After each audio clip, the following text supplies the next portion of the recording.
أعوذ بالله من الشيطان الرجيم بسم الله الرحمن الرحيم السلام عليكم ورحمة الله وبركاته. بسم الله الرحمن الرحيم. الحمد لله رب العالمين. الصلاة والسلام على رسوله الأمين نبينا محمد بن عبد الله خاتم النبيين والمرسلين وعلى آله وأصحابه أجمعين وعلى من تبعهم بإحسان إلى يوم الدين وبعد، فأعوذ بالله السميع العليم من الشيطان الرجيم من همزه ونفخه ونفثه. بسم الله الرحمن الرحيم. يا أيها الذين آمنوا اتقوا الله حق تقاته ولا تموتن إلا وأنتم مسلمون. وقال أيضا: واتقوا فتنة لا تصيبن الذين ظلموا منكم خاصة واعلموا أن الله شديد العقاب. رب اشرح لي صدري ويسر لي أمري واحلل عقدة من لساني يفقه قولي. اللهم زدنا علما وارزقنا فهما. اللهم استجب. எல்லாம் வல்ல அல்லாஹ்வை போற்றியும் புகழ்ந்தும் அவன் ஒருவனையே துதித்தும் ஆரம்பிக்கின்றேன். எனதருமை இஸ்லாமிய சொந்தங்களே, பெரியவர்களே, வாலிபர்களே, சகோதரிகளே, தாய்மார்களே, அல்லாஹு ரப்புல் ஆலமீனுடைய மாபெரும் கிருபையினால் ஆஷூரா எனும் சிறப்பான அம்சங்களை நமக்கு நபியவர்கள் எத்தி வைத்து காண்பித்து இந்த நோன்புகளை குறித்த பல செய்திகள் நாம் கண்டறிந்து பலதரப்பட்ட இடங்களில் இந்த நோன்பை குறித்து நிறைய சட்டங்களை தெரிந்து அந்த அனைத்து சிறப்புகளையும் அம்சங்களையும் தன்வசப்படுத்த ஆசைப்பட்டு ஆசை கொண்டு இந்த நோன்பை நோற்ற வண்ணம் அமர்ந்து கொண்டிருக்கிறோம். அன்பார்ந்தவர்களே, அல்லாஹு ரப்புல் ஆலமீன் நம்முடைய அமல்களை அங்கீகரிப்பானாக. இந்த நோன்புக்கான முழுமையான சிறப்புகளை வழங்கியுள்வானாக. அல்லாஹும்ம ஆமீன்.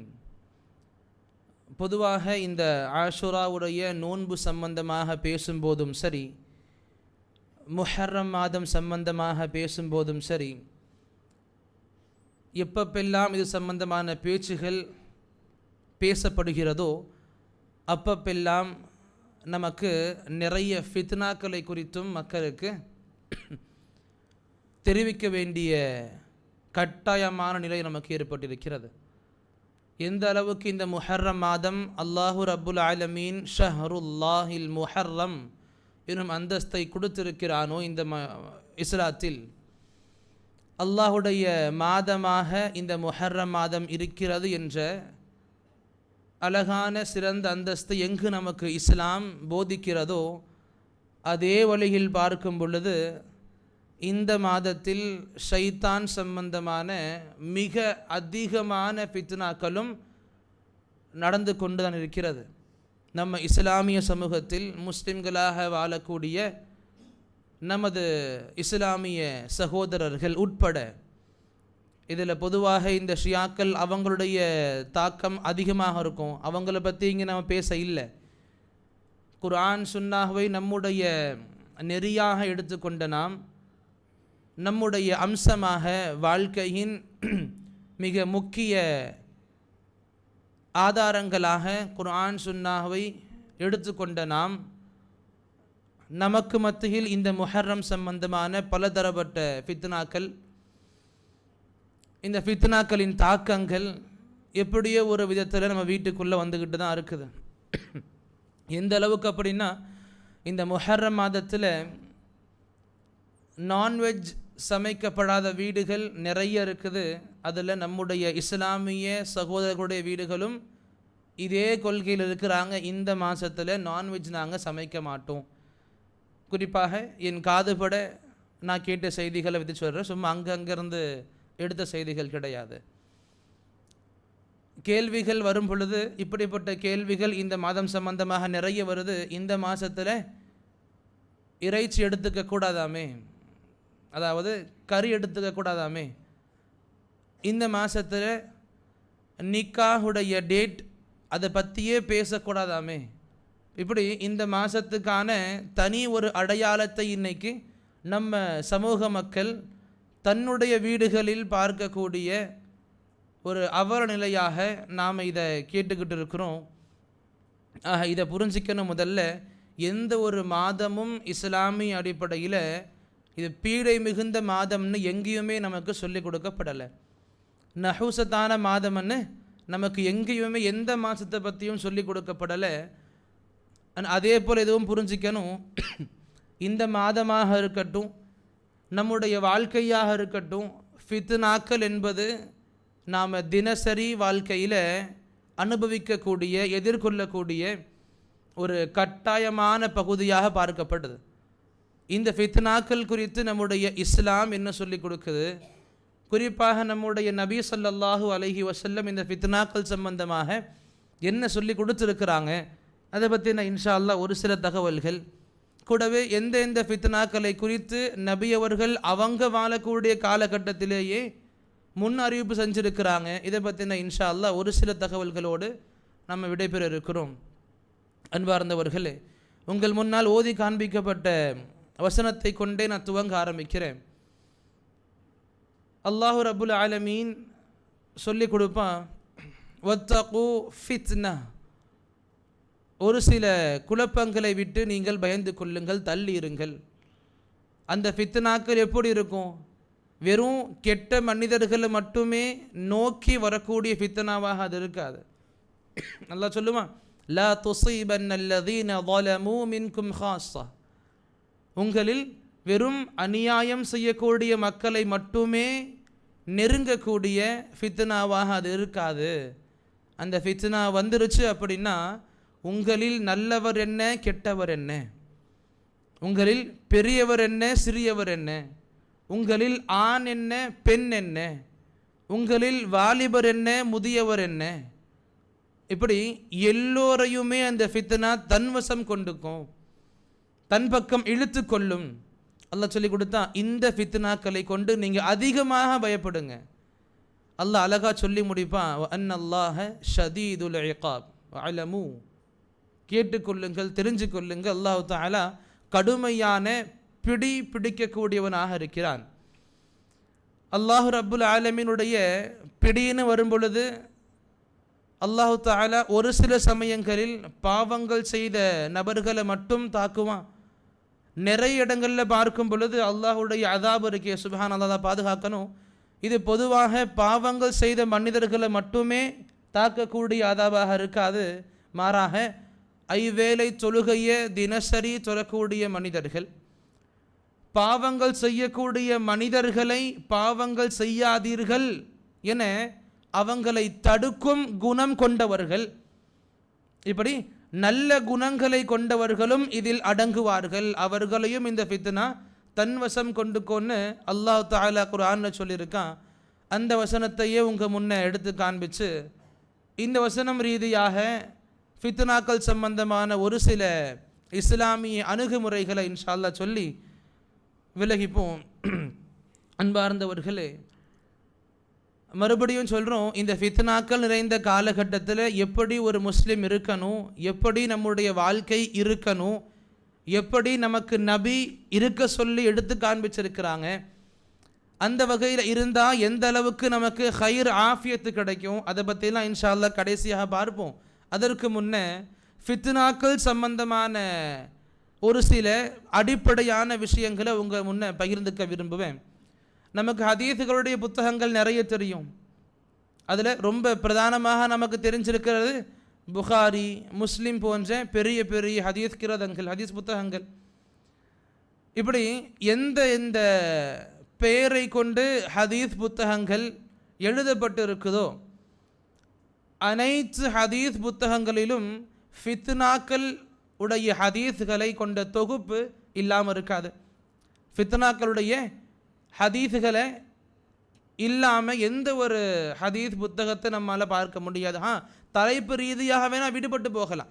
ஃபித்னாக்கள் சம்பந்தமாக நபியுடைய ஹதீஸ்கள் அப்படின்ற தலைப்பு வேணால் ஒரு சில புத்தகங்களில் விடுபட்டு போகலாமே தவிர, நபி அவர்கள் ஃபித்னாக்களை குறித்து எச்சரிச்சிருப்பாங்களே, அந்த எச்சரிக்கைகள் இல்லாத, அந்த ஃபித்னாக்கள் சம்பந்தமான எந்த ஒரு ஹதீஸும் கூட இல்லாத ஹதீஸ் புத்தகங்களை பார்க்குறது ரொம்ப கஷ்டம். என்ன அர்த்தம்? அனைத்து ஹதீஸ் புத்தகங்கள்லையும் இருக்கக்கூடிய ஹதீஸ்களில் ஃபித்னாக்கள் சம்பந்தமான ஹதீஸ்களும் இருக்குது. ஏன் இதை சொல்கிறோம்? எதுக்கு நீங்கள் ஃபித்னாக்களை பற்றி பேசுகிறீங்க? கெட்ட விஷயங்களை பற்றி பேசலாமா? நல்லதை பற்றி மட்டுமே நீங்கள் பேசுங்க. ஃபித்னாக்களை பற்றி பேசுகிறது நபி வழி கிடையாது, சஹாபாக்கள் பேனது கிடையாது. இப்படி சரியான மார்க்க போதுமான இல்ம் இல்லாதவர்கள் பேசுவாங்க. நான் உங்களுக்கு இதையும் ஆதாரமாக எடுத்து முன்வைக்க விரும்புவேன். சஹாபாக்கள் மத்தியில் ஃபித்னாக்களை பற்றி பேசக்கூடிய மஜ்லிஸுகள் இருந்துக்கிட்டே இருக்கும். எப்படி புரிஞ்சா? சஹாபாக்களுக்கு மத்தியில் ஃபித்னாக்களை பற்றி பேசக்கூடிய அமர்வுகள், மஜ்லிஸுகள் இருந்துக்கிட்டே இருக்கும். அதே போல் நபி ஸல்லல்லாஹு அலைஹி வஸல்லம் ஃபித்னாக்கள் சம்பந்தமான அறிவிப்புகளை எல்லா சஹாபாக்களுக்கும் பொதுவாக சொல்லி முடிக்காமல் ஒரு குறிப்பிட்ட சஹாபாக்களுக்கு மட்டும் நெருக்கமாக வர வச்சு சொல்லி கொடுப்பாங்க ஃபித்னாக்கள் சம்பந்தமாக. அப்படி இந்த ஃபித்னாக்கள் சம்பந்தமாக, ஷர் சம்பந்தமாக நபி அவர்களுடைய ஸல்லல்லாஹு அலைஹி வஸல்லம் ஹதீஸுகளை அதிகமாக தெரிந்த சஹாபி யாருன்னு தெரியுமா? ஃபித்னாக்கள் சம்பந்தமாக நமக்கு பொதுவாக தெரியும். ஹதீஸுகளை அதிகமாக அறிவித்த சஹாபி அபூ ஹுரைரா ரலியல்லாஹு அன்ஹு. அஹ்சன்த். அதே போல் ஃபித்னாக்கள் சம்பந்தமாக நபியின் அதிகமான ஹதீஸுகளை தெரிந்த சஹாபி ஜி உஸ்மான் ரலியல்லாஹு அன்ஹு. அவங்களும் சொல்லியிருக்கிறாங்க நிறைய, அல்ஹம்துலில்லாஹ், மாஷா அல்லாஹ். வேறு இன்னும் அதிகமாக இவங்க ஃபித்னாக்களை பற்றி ஹதீஸை தெரிஞ்சுக்கணும்னா இந்த சஹாபி தான். அவர்கிட்ட போனால் கண்டிப்பாக கிடைக்கும். உமர் ரலியல்லாஹு அன்ஹு அந்த சஹாபியை சும்மா விட மாட்டாங்க, சுற்றிக்கிட்டே இருப்பாங்க அவங்க பற்றி. ஏன்? எனக்கு தெரியணும், ஏதாச்சும் இவங்ககிட்ட கண்டிப்பாக ஹதீஸ் இருக்குன்னு தெரியணும் எனக்கு. அப்படி உமர் அதை பற்றி சொல்லுவேன் இன்ஷா அல்லாஹ். அப்படி இதை புரிஞ்சுக்கணும். ஃபித்னாக்கள் சம்பந்தமாக நபியுடைய ஹதீஸுகளை அதிகமாக தெரிந்த சஹாபி, சரி, அவங்களுக்கான ஒரு பட்டம் கொடுக்கப்படும். சாஹிபு சிர், நபியுடைய ரகசியங்களை காக்கக்கூடியவர், ரகசியத்தை காப்பவர். இந்த பட்டம் கொடுக்கப்படும் சஹாபிக்கு. எந்த சஹாபி ஜி? மாஷா அல்லாஹ். அங்கே யாரை சொன்னீங்களே ஜி? ஜயித் பின் ஹாரித் ஜி, மாஷா அல்லாஹ். அதெல்லாம் ஹைர், மாஷா அல்லாஹ், பாரக்கல்லாஹு ஃபீக்கும். நண்பர் சொன்னது போல ஹுதைஃபா பின் யமான் ரலியல்லாஹு அன்ஹு. ஹுதைஃபா பின் யமான் ரலியல்லாஹு, நல்லா புரிஞ்சிக்கணும், மறக்கக்கூடாது. ஃபித்னாக்கள் சம்பந்தமாக நபி அவர்களுடைய ஹதீஸுகள் அதிகமாக தெரிஞ்சு வைத்திருக்கிற சஹாபாக்களில் முதன்மையானவர்கள் இருப்பாங்க. யார்? ஹுதைஃபா ரலியல்லாஹு அன்ஹு. என்ன பேர்? கேட்கல. ஹுதைஃபா ரலியல்லாஹு அன்ஹு. இவங்களுக்கு தான் சொல்லப்படும் சாஹிபு சிர், ரகசியத்தை காப்பவர், நபியின் ரகசியத்தை காப்பவர். இவங்க சம்பந்தமாக நமக்கு தெரியும். முனாஃபிகளுடைய பெயர்களை நபி இவங்களுக்கு பெயரோடு சொல்லி கொடுத்துருப்பாங்க. ஒட்டுமொத்த முனாஃபிகள் கிடையாது. எந்தெந்த முனாஃபிகள் 13-14 பேர் நபியை சாகடிக்க முன் வந்திருந்தாங்களோ அந்த முனாஃபிகளுடைய பெயர்களை நபி சொல்லி கொடுத்துருப்பாங்க சஹாபிக்கு. சரி, இப்போ இவங்களுக்கு அதிகமாக இந்த ஆர்வம் இருக்கும். அவங்களே சொல்லுவாங்க, என்னுடைய தோழர்கள் சஹாபாக்கள் எல்லோருமே ஹைரை பற்றி கேட்பாங்க, நல்ல விஷயங்களை பற்றி கேட்பாங்க, நன்மைகளை பற்றி கேட்பாங்க. நான் மட்டும் கெட்ட விஷயங்கள் நபிக்கிட்ட கேட்பேன். நான் மட்டும் கெட்ட விஷயங்களை கேட்பேன், ஃபித்னாக்களை பற்றி கேட்பேன், ஷர்ரை பற்றி கேட்பேன். ஏன்? இதெல்லாம் செய்யணும்னு கிடையாது, இதையெல்லாம் தெரிஞ்சுக்கிட்டு செய்யாமல் ஒதுங்கி இருக்கணும், பிற மக்களை முன்னிருந்து தடுக்கணும். இதெல்லாம் இருக்காதீங்க, நபி சொல்லி கொடுத்தாங்க, தப்பு. ஆக இந்த ஹதீஸுகள் அதிகமாக தெரிந்த சஹாபியாக ஹுதைஃபா பின் யமான் ரலியல்லாஹு அன்ஹு இருக்காங்க. நான் முதலே சொன்னது போல் உமர் ரலியல்லாஹு அன்ஹு இவங்களை சும்மா விட மாட்டாங்க. எங்கே ஹுதைஃபா இருக்கிறாரோ அங்கே உமர் வேண்டுமுனே கேள்வி எழுப்புவாங்க ரலியல்லாஹு அன்ஹும் அஜ்மஈன். வேண்டுமுனே கேள்வி எழுப்புவாங்க. ஃபித்னாக்கள் சம்பந்தமான ஹதீஸுகள் யாருக்கு ஞாபகம் இருக்குது? எப்படி ஒரு பெரிய அமர்வு இருக்கும், அதில் ஹுதைஃபாவும் இருப்பார், உமருக்கு தெரியும், வந்து இருப்பாங்க, கேட்பாங்க, நபி கிட்ட இருந்து ஃபித்னா சம்பந்தமான ஹதீஸுகள் யாரு கற்று வச்சிருக்கிறா சொல்லுங்கள். அப்போ கேட்குற கேள்வி ஒட்டுமொத்த சஹாபாக்களுக்காக தெரியும். ஆனால் கேள்வி உமர் கேட்குறது ஹுதைஃபாவுக்கும் தெரியும் என்னதான் கேட்குறாரு இவர் ரலியல்லாஹு அன்ஹு அஜ்மஈன். அப்போ ஹுதைஃபா சொல்லுவாங்க ரலியல்லாஹு அன்ஹு, அமீருல் முஃமினீனே, அரசரே, உமரே, ஒரு மனிதனுடைய சோதனைகள், ஃபித்னாக்கள், அவனுடைய குடும்பம் சம்பந்தமாக, அவனுடைய நெருங்கிய நபர்கள், அண்டை வீட்டார்கள் சம்பந்தமாக, அவனுடைய பிள்ளைகள் சம்பந்தமாக, அவனுடைய மால் செல்வங்கள் சம்பந்தமாக, அவனுடைய ஃபித்னாக்களை போக்க அவனுடைய நல்ல அமல்கள் இருக்குல்ல, தர்மங்கள், வைக்கக்கூடிய நோன்புகள், நல்ல விஷயங்களை தடுப்போம், அமர் பில் மஅரூஃப், நல்ல விஷயங்களை சொல்லி ஏவுவோம், கெட்ட விஷயங்களை செய்யாமல் இருங்க தடுப்போம், நஹ்யரில் முன்கர், இந்த விஷயங்களை செய்கிறது மூலமாக ஒரு தனி மனிதனுடைய இந்த ஃபித்னாக்கள் அதுவே போக்கிறோம், அந்த கஷ்டங்களை இந்த நல்ல அமல்கள் சரி கட்டிரும், இதை பற்றின கவலைகள் தேவையில்லை. பிறகு உமர் சொல்லுவாங்க, லைஸ் அன் ஹாதா நஸ்அலுக், இந்த விஷயங்களை பற்றி நான் கேட்கல உங்ககிட்ட, இப்படி இந்த தனி சின்ன சின்ன ஃபித்னாக்களை பற்றி நான் கேட்கல, நான் கேட்குறது வலாக்கின், நான் கேட்குறது அல்லதி தமூஜு கமௌஜில் பஹர், கடல் அலையை போல உயர்ந்து பெரிய அளவில் வரக்கூடிய ஃபித்னாவை பற்றி கேட்குறேன். என்ன, தனி மனிதன் சந்திக்க இருக்கின்ற தனி மனித வாழ்க்கையில் இருக்கக்கூடிய அன்றாடமும் சந்திக்கிற விஷயங்களை பற்றி நான் கேட்கல, நான் கேட்குறது சமூகம் ரீதியாக பெரிய அளவில் பாதிக்கக்கூடிய ஃபித்னாக்களை பற்றி கேட்குறேன். கேள்வி விளங்குதா? கேள்வி புரியுதா எல்லாருக்கும்? ஜி. அப்போ இந்த கேள்வி வந்தவுடனே பதில் கொடுக்குறாங்க ஹுதைஃபா ரலியல்லாஹு அன்ஹு, லைஸ அலைக்க மின்ஹா பஸ் யா அமீரல் முஃமினீன், அரசரே, உங்களுக்கு இப்படிப்பட்ட ஃபித்னாக்களை கொண்டு எந்த ஒரு கவலையும் தேவை கிடையாது. ஏன் சொன்னாங்க? அதற்கும் பதில் கொடுக்குறாங்க. ஏன்னா உங்களுக்கும் இப்படிப்பட்ட பெரிய ஃபித்னாக்களுக்கும் மத்தியில் பாபம் முக்லகா, மூடப்பட்ட கதவு ஒன்று இருக்குது. உங்களுக்கும் உமரே, உங்களுக்கும் இப்படிப்பட்ட பெரிய அலைகளை போல் வரக்கூடிய ஃபித்னாக்களுக்கு மத்தியில் மூடப்பட்ட கதவு ஒன்று இருக்குது.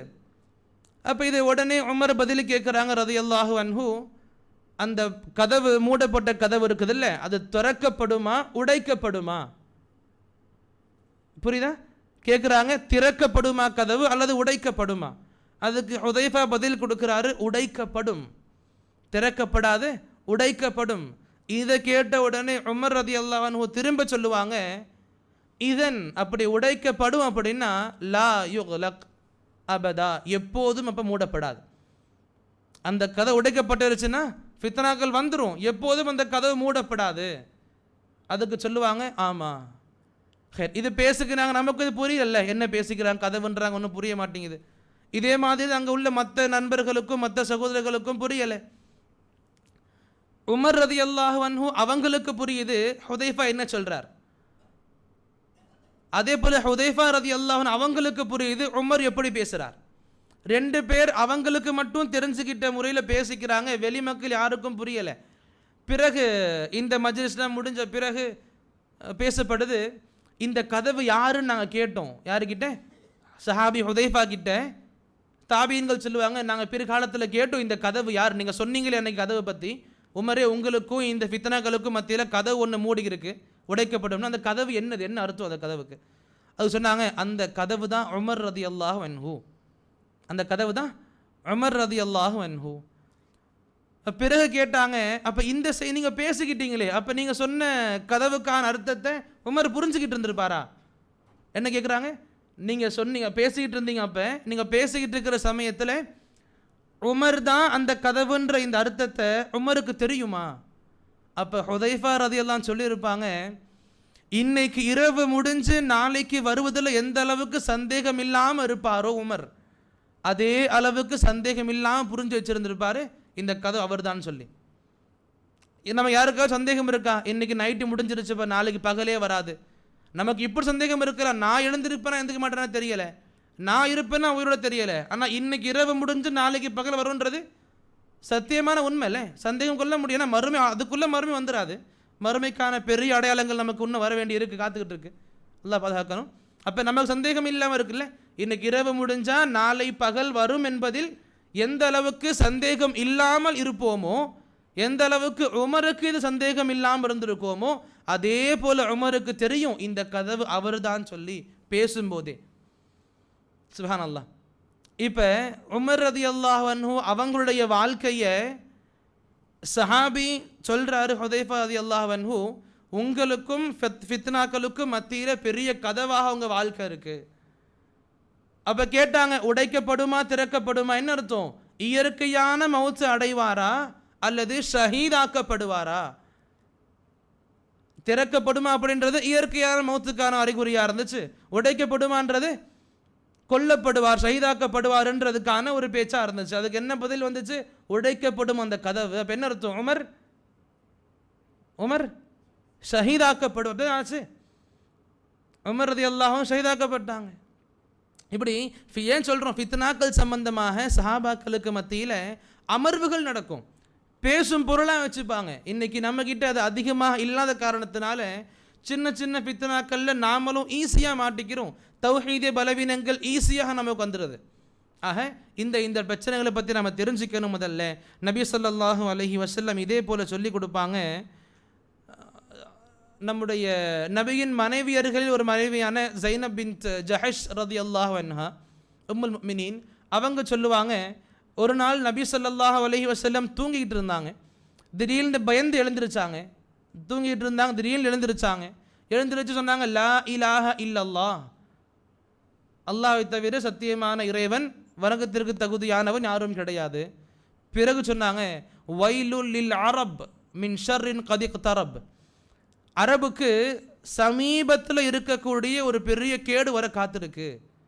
ரொம்ப நெருக்கத்தில் ஒரு பெரிய சோதனை அரபு தேசத்துக்கு வர காத்துக்கிட்டு இருக்கு இப்படின்ற செய்தி சொல்லியிருப்பாங்க. பிறகு சொல்லுவாங்க உடனே அதே இடத்துல, இன்னைக்கு நபி சொல்கிறாங்க, அன்னைக்கு யாஜூஜ் மாஜூஜுடைய கதை அந்த பெரிய செவரில் இந்த அளவுக்கு ஓட்டை விழுந்துருச்சு. எந்த அளவுக்கு? நபி கைகளை சுருக்கி காட்டுவாங்க, கட்டை விரலோடு கட்டை விரலுக்கு பக்கத்தில் என்ன விரல் இருக்குமோ ரெண்டையும் ஒரு ரவுண்டாக்கி நபி எடுத்து காமிச்சாங்க.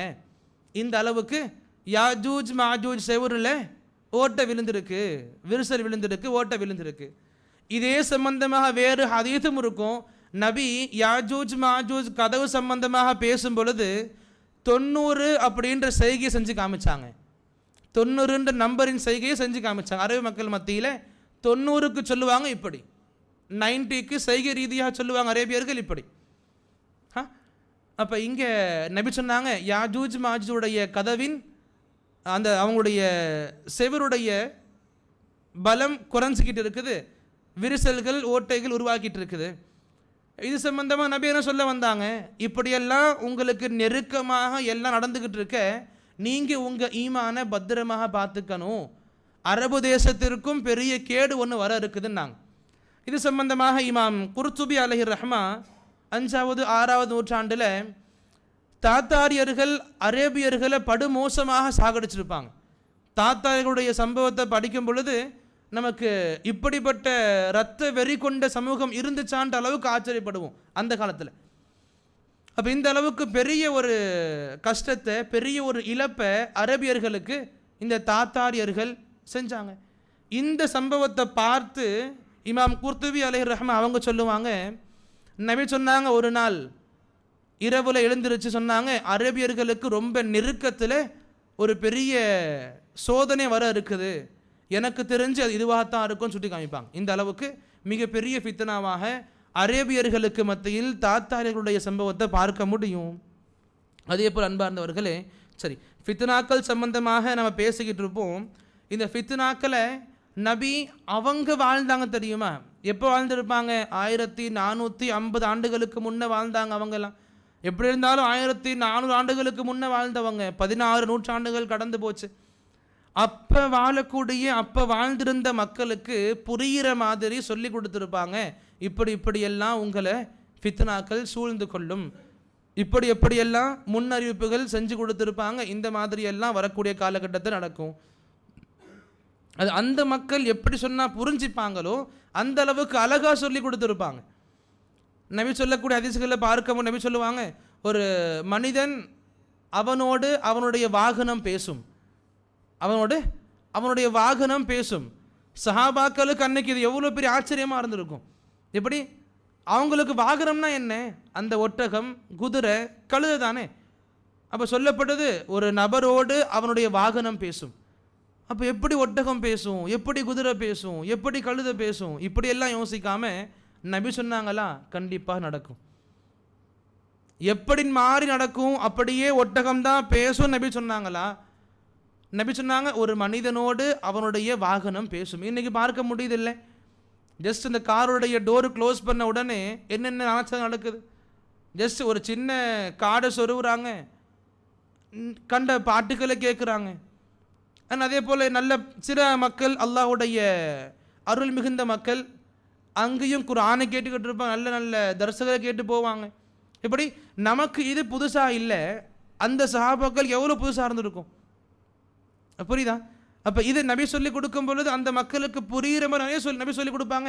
ஒரு மனிதனோடு அவனுடைய காலணி கயிறுகள் பேசுவோம், நம்ம புரிஞ்சுப்போம், ஷூ லேஸ்ன்னு புரிஞ்சுக்கலாம். இப்போ அப்போ ஒரு மனிதனோடு ஷூ லேஸ் பேசுன்ற அளவுக்கு நபி சொல்லி கொடுத்தாங்க. நபி இன்னும் சொல்லி கொடுப்பாங்க, ஒரு மனிதனுடைய அவனுடைய தொடைகள் அவன்கிட்ட பேசும், அவனுடைய உறவுகள் எந்த அளவுக்கு கெட்ட விஷயங்கள் நடந்துச்சுன்றதை பற்றி அவனுடைய தொடைகள் அவன்கிட்ட பேசணும்னு சொல்லி கொடுப்பாங்க. இது எந்த அளவுக்கு உண்மையாக ஆகும், பிற்காலத்தில் வர கியாமத்துக்குள்ளே கண்டிப்பாக நடக்கும் தான் இதெல்லாம். இல்லை நபி சொன்னால் பொய்யா இருக்காது. இந்த நம்பிக்கை நமக்கு இருக்குதானே. நபி சொல்லியிருக்காங்க, ஹதீஸ் சஹீஹாக இருக்குது, அதை நம்ம மறுக்கக்கூடிய எந்த ஒரு திராணி நமக்கு இல்லை. ஹதீஸும் சஹீஹாக இருக்க, நபியின் வார்த்தைகள் நம்ம அறிவுக்கு புரியன்றதுனால நாம் மறுக்கிறோம். அப்படின்னா நாம் ஹதீஸ்களையும் மறுக்கக்கூடிய பாவிகளாக கருதப்படுவோம். அது எவ்வளவு தான் இல்மு நமக்கு அதிகமானாலும் சரி, இல்லை இல்முடைய ஆரம்பத்தில் இருந்தாலும் சரி, ஹதீஸ் சஹீஹாக இருக்க, நபியின் வார்த்தைகள் நம்ம அறிவுக்கு எட்டப்படாத அளவுக்கு இருந்தாலும் அந்த வார்த்தைகளை இருக்கிற மாதிரி நம்புறது நம்மளுடைய அடிப்படை ஈமானிய அம்சமாக இருக்குது. அது அப்படியே நம்பிக்கை கொள்ளணும். இன்னைக்கு இருக்கிற மாதிரி டெக்னாலஜியில் அங்கே இல்லையே. இல்லை இன்னைக்கு நமக்கு இருக்கிற மாதிரி இந்த டெக்னாலஜின்ற வார்த்தை அவங்களுக்கு தெரியாது. இன்றைக்கும் கூட அரேபியர்கள் டெக்னாலஜியான்னு சொல்கிறாங்க, டெக்னாலஜியான்னு சொல்கிறாங்க. ரைட். இப்போ இதுக்குன்னு தனிப்பட்ட வார்த்தைகள் இருக்கா இல்லையான்ற பேச்சுகள் ஒரு பக்கம் இருக்கட்டும், இந்த டெக்னாலஜி சம்மந்தமாக எதுவுமே நபி அந்த காலகட்டத்தில் இருக்காது. அந்த சமயத்தில் நபி சொல்லி கொடுத்தாங்க, இப்படிப்பட்ட விஷயங்கள் எல்லாம் வர இருக்குது. அந்த அடிப்படையில் நபி சொல்லி கொடுத்த ஒரு சில அறிவிப்புகள் நான் அவங்க முன்னே எடுத்து வைக்க ஆசைப்படுவேன். நபி இன்றைக்கி நம்ம போர் ரீதியாக பார்க்குறோம்ல, போர்கள் நடக்குது. எந்த அளவுக்கு நடக்குது? விமானத்தில் போர்கள் நடக்குது, விமான வழியில் மக்கள் அடிச்சுக்கிறாங்க. இது சம்பந்தமாக நபி ஸல்லல்லாஹு அலைஹி வஸல்லம் நமக்கு அவங்க வாழும் காலத்தில் முன்னறிவிப்பாக செஞ்சே இருந்திருப்பாங்க. சொல்லுவாங்க, யாஜூஜ் மாஜூஜுடைய கூட்டம் ஒன்று வரும். அவங்க என்ன பண்ணுவாங்க? உலகத்தில் இருப்பாங்க, பூமியில் இருக்கிற மக்களை கண்ட மேனிக்கு சாகடிப்பாங்க, பேசிப்பாங்க. பூமியில் வாழக்கூடிய மனிதர்கள் நம்ம ஜெயிச்சிட்டோம், பிறகு வானத்தை நோக்கி தன்னுடைய அம்புகள் எரியலான்ட்டு எறியுவாங்க. வானத்திலிருந்து அம்புகள் திரும்பி வரும் பொழுது இரத்த கரைகளோடு திரும்பி வரும். பிறகு சொல்லிப்பாங்க, இந்த பூமியில் வாழக்கூடிய மனிதர்களோடு சண்டையிட்டோம், ஜெயிச்சிட்டோம், வானத்தில் இருக்கிறவங்களும் சண்டையிட்டோம், அங்கேயும் ஜெயிச்சிட்டோம், இனி நம்மளை வீழ்த்தக்கூடியவங்க யாரும் கிடையாதுன்ற அளவுக்கு பேசிப்பாங்க, பெருமிதம் கொள்வாங்க. அப்போ இந்த ஹதீஸ்கள் எடுத்து பார்க்கும் பொழுது சமகாலத்தில் வாழக்கூடிய முஹத்திஸ்கள் நமக்கு சொல்லிக் கொடுப்பாங்க. இந்த வான்வழி தாக்குதல்களை பற்றி நபி நமக்கு சொல்லிக் கொடுத்த முன்னறிவிப்புகளாக இதை பார்க்கலாம். அன்னைக்கு வாழக்கூடிய சஹாபாக்களுக்கு இது ஆச்சரியமாக இருக்கும். வானத்தில் காலியாக போன தீர்கள், அந்த அம்புகள் எப்படி திரும்ப வரும்பொழுது ரத்த கரைகள் வருது, அவங்களுக்கு இது ஆச்சரியமாக இருந்திருக்கும். இதெல்லாம் சாத்தியம் இல்லையே, யாரும் கேள்வியும் கேட்கலையே நபியை மறுத்து. எப்படி சொல்லப்படுதோ ஹதீஸ் சஹீஹாக இருக்க, நம்முடைய அறிவுக்கு அது எட்டலையான்ற பேச்சு இல்லை. ஹதீஸ் சஹீஹாக இருக்குதா, அவ்வளோதான், நம்ம நம்புறதுக்கு அது போதும். இங்கே இதே போல் நபி சொல்லி கொடுப்பாங்க ஸல்லல்லாஹு அலைஹி வஸல்லம். ஜி இப்போ நம்ம இந்த யுனைடெட் நேஷன்ஸ் பற்றி பேசுகிறோம்ல, ஐக்கிய நாடுகள், தமிழில் கரெக்டா? தமிழ் யுனைடெட் நேஷன்ஸுக்கு என்ன சொல்லுவோம் தமிழில்? ஐக்கிய நாடுகள் தானே அஞ்சி. இப்போ இந்த ஐக்கிய நாடுகள் சம்பந்தமாக பார்க்கும் பொழுது எல்லா நாடுகளும் வேறு நாடுகளோடு ஒப்பந்தம் அடிப்படையில் பிணைக்கப்பட்டு சேர்க்கப்பட்டு தானே இருக்குது. இதை பற்றி நபி அழகாக சொல்லியிருப்பாங்க. நபி ஹதீஸ் ரொம்ப அழகாக இருக்கும். நபி சொல்லுவாங்க, ஒரு காலம் வரும், இன்னைக்கு இருக்கிற மாதிரி முஸ்லீம்கள் கிறிஸ்தவர்களை எதிரியாக பார்க்க மாட்டாங்க. முஸ்லீம்களும் கிறிஸ்தவர்களும் ஒன்றா சேர்ந்து பொதுவான ஒரு பெரிய எதிரி எதிர்ப்பாங்க. எப்படி? முஸ்லீம்களும் கிறிஸ்தவர்களும் ஒரு படையில் இருந்து ஒன்றா சேர்ந்து பெரிய எதிரிகளை எதிர்ப்பாங்க, பெரிய எதிரி எதிர்ப்பாங்க. இப்போ நமக்கு அதெல்லாம் வச்சு பார்க்கும்போது இன்றைக்கி இந்த ஒப்பந்தம் அடிப்படையில் இன்றைக்கி ஒவ்வொரு நாடுகளும் இணைக்கப்பட்டிருக்குது. சவுதியாவாக இருக்கட்டும், இல்லை அமெரிக்காவாக இருக்கட்டும், எந்த நாடாக இருக்கட்டும். இப்போ இப்படி இந்த 2 குலங்களும் முஸ்லிமான மனிதர்களும் இந்த கிறிஸ்தவ மனிதர்களும் சேர்ந்து ஒரு எதிரி எதிர்ப்பாங்கன்னு சொல்லுவாங்க. எந்த எதிரி நமக்கு தெரியாது, காலம் பதில் சொல்லும் இன்ஷா அல்லாஹ். நபி சொல்லியிருக்காங்க இது எல்லாத்த பற்றியும். இதே நபி நமக்கு இஸ்லாம் சம்பந்தமாக நம்மளை பற்றி பேசியிருப்பாங்க. ஒரு இது நம்ம நிறைய கேள்விப்பட்டிருப்போம். ஒரு காலம் வரும், அந்த காலகட்டத்தில் எந்த அளவுக்கு முஸ்லிம்கள் மரியாதை மிக்க ஒரு மனிதர்களாக பார்க்கப்படுகிறார்களோ அதே அளவுக்கு இழிவான மக்களாக பார்க்கப்படுவாங்க. முஸ்லிம்கள் இழிவான மக்களாக பார்க்கப்படுவார்கள். அழகா நபி சொல்லியிருப்பாங்க, ஒரு சில காலம் வரும், அந்த காலகட்டத்தில் நிறைய சமூகங்கள் முஸ்லிமை நோக்கி பாயுவாங்க, முஸ்லிம்களை நோக்கி பாயுவாங்க. எந்த அளவுக்கு? பசியாக இருக்கக்கூடியவர்கள் மாஇதா அந்த உணவு விருப்பை பார்த்து எவ்வாறு பாய்வார்களோ அதே அளவுக்கு முஸ்லிம்களின் மீது எதிரிகள் சமூகங்கள் பாய்வாங்க. அப்போ சஹாபாக்கள் கேட்பாங்க, யா ரசூல் அல்லாஹ், நாம் அப்போ ரொம்ப குறைவாக இருப்போமா? நபி சொல்லுவாங்க, பல் அன்சும் கஸீருன் யௌமஇத், நீங்கள் அன்னைக்கெல்லாம் ரொம்ப அதிகமாக இருப்பீங்க. கஉஸா இஸ்ஸைல், கடல் நுரைகளை போல, கடலுடைய நுரைகளை போல, கடல் அலைகள் தள்ளி வரக்கூடிய குப்பைகளை போல ரொம்ப அதிகமாக இருப்பீங்க. நபி சொல்லி கொடுத்தாங்க, உங்கள் சம்பந்தமான பயத்தை அல்லாஹ் எதிரிகள் உள்ளத்தில் எடுத்துருவான். முஸ்லிம்கள் அப்படின்னு எவ்வளோ பயப்பட்டுக்கிட்டு இருந்தாங்க மக்கள் இல்லை. ஹாலித் பின் வலீத் ரலியல்லாஹு அன்ஹு அவங்க போவாங்க, படையெடுத்து போகிறதுக்கு முன்னாடியே இவரோட லெட்டர் போய் நீ சேர்ந்துருவாங்க. எந்த நாட்டை நோக்கி போகிறாங்களோ படையெடுத்து அந்த நாட்டு அரசருக்கு இந்த படை போய் சேர்றதுக்கு முன்னாடியே இவருடைய லெட்டர் போய் சேர்ந்துடும். என்ன சொல்லியிருப்பாங்க?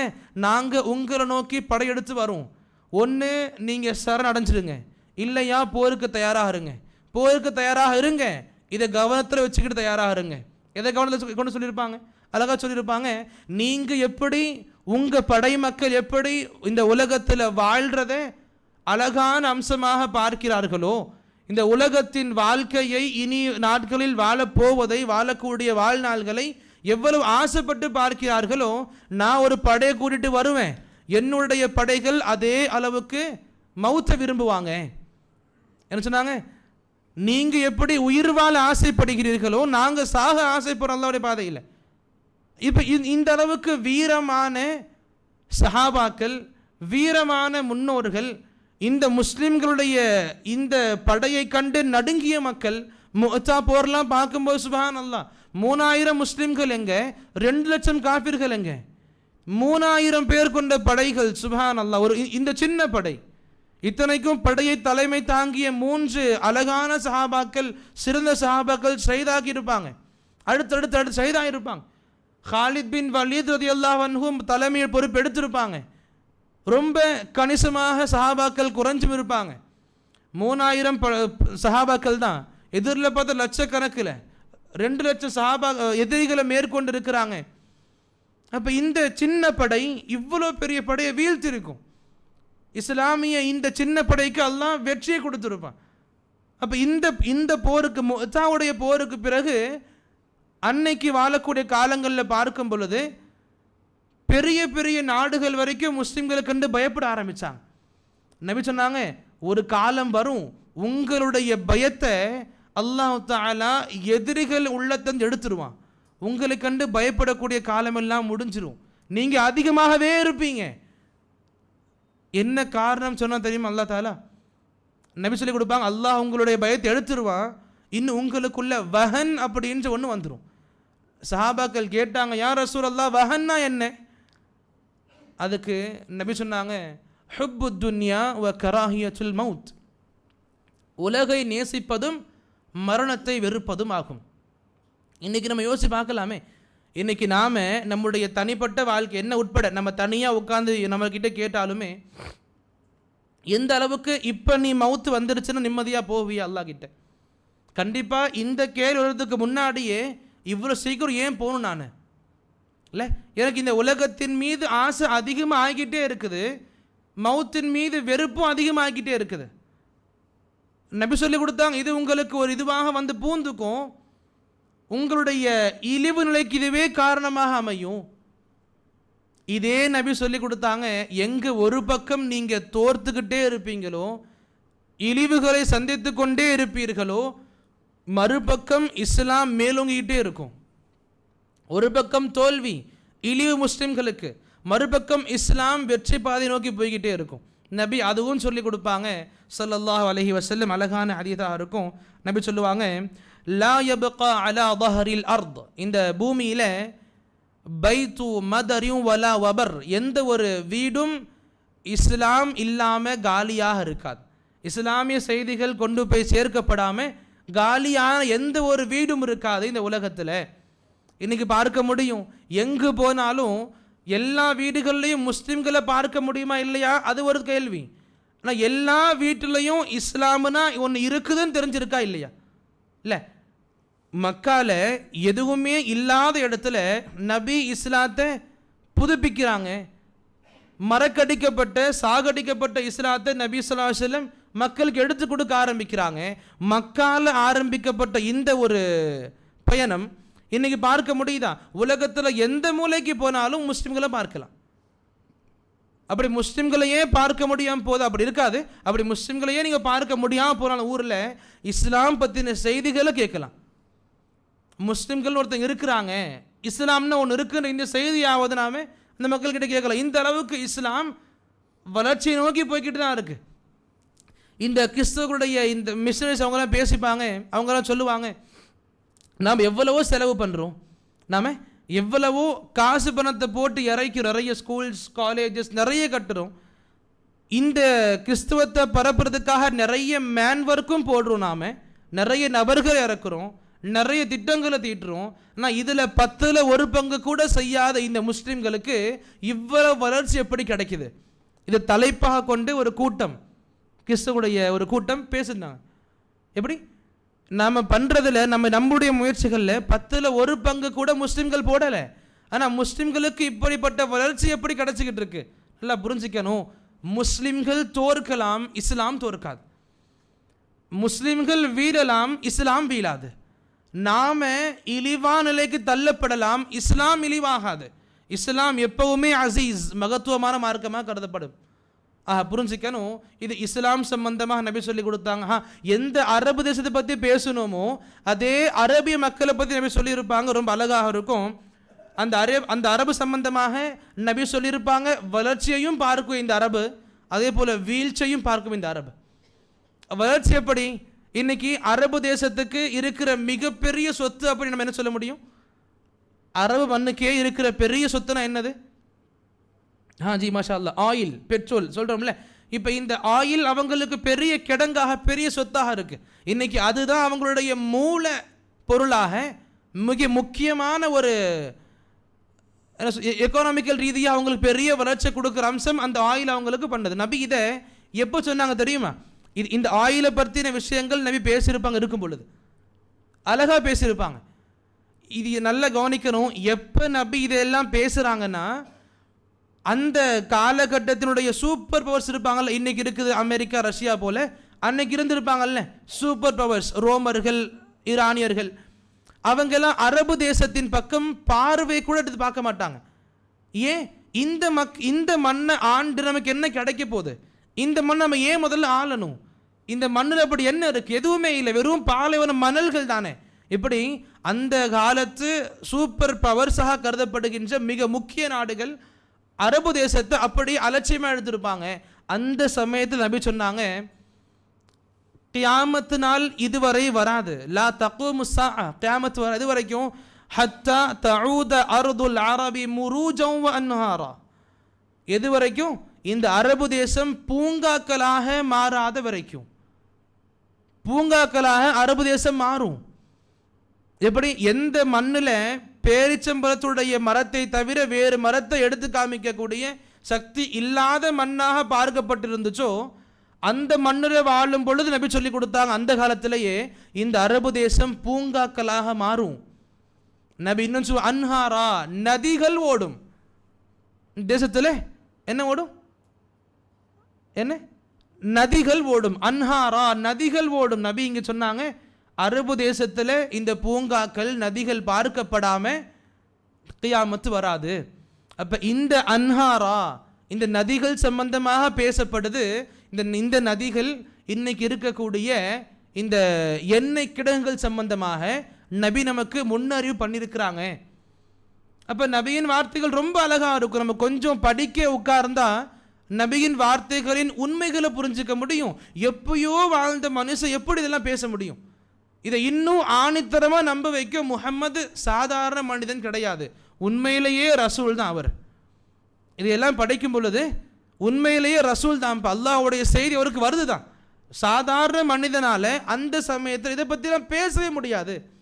சுப்ஹான் அல்லாஹ். இந்த அடிப்படையில் தான் அன்பார்ந்தவர்களே, இந்த அரபு மக்களுடைய வளர்ச்சி சம்பந்தமாக பேசினாங்க. அதே நபி தான் இந்த அரேபியர்களுடைய வீழ்ச்சி பற்றி பேசியிருப்பாங்க. வீழ்ச்சி எந்த அளவுக்கு நம்ம நிறைய இடங்கள் கேள்விப்பட்டிருப்போம். நபி சொல்லுவாங்க, மறுமைக்கு அருகாமையில் அரபு தேசம், குறிப்பாக இந்த மக்கா நகரம் மறுபடியும் ஷிருக்கான காரியங்களில் மாட்டிக்கும். ஷிருக்க மறுபடியும் இந்த தேசத்துக்குள்ளே வளரும்.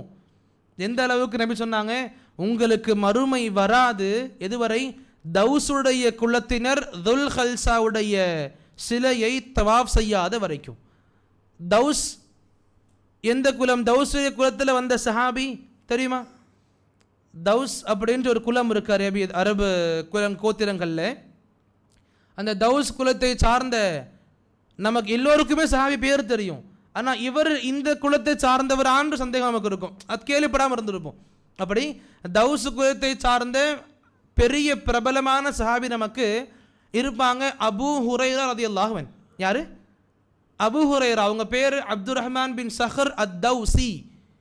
தௌஸ் குலத்தை சார்ந்த ஒரு சஹாபி அப்துர் ரஹ்மான் பின் சஹர். அவரை தான் நாம் அபூ ஹுரைரான்ற பேரில் அழைச்சிக்கிட்டு இருக்கோம், பேசிக்கிட்டு இருக்கோம். இதே போல் சீராவை படிக்கக்கூடிய மக்களுக்கு இந்த பேரும் தெரிஞ்சிருக்கும், துஃபைல் பின் அம்ர் அத் தௌசி ரலியல்லாஹு அன்ஹு. இவங்களுடைய வரலாறு நபியோடு சேர்ந்து நபியோடு பேசுகிற இந்த விஷயங்கள் ரொம்ப அழகாக இருக்கும் சீராவில். ஆக தௌஸ் குலம் இஸ்லாமிய பெரிய பெரிய சிறப்புகளை செஞ்ச சஹாபாக்களுடைய குலமாக பார்க்கப்படும்.